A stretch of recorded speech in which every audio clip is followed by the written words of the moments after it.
It's a very interesting experience. It's an amazing experience. Doing my PhD through a centre has allowed me to engage with people that I wouldn't have engaged with normally. It's exposed me to different fields that I wouldn't have been exposed to. It's allowed me to have discussions and to learn from different disciplines like engineering and design that I wouldn't have engaged with so closely, and to think about things in different ways because you're having input from a range.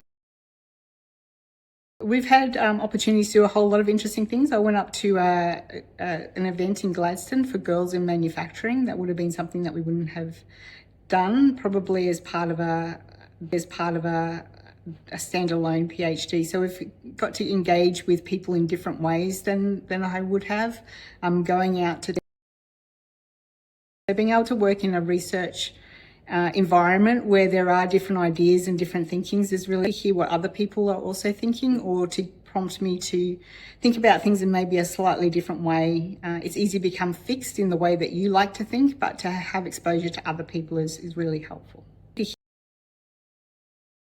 I would love to continue a career in academia, so I'm looking forward to hopefully a postdoc or a teaching position. Yeah.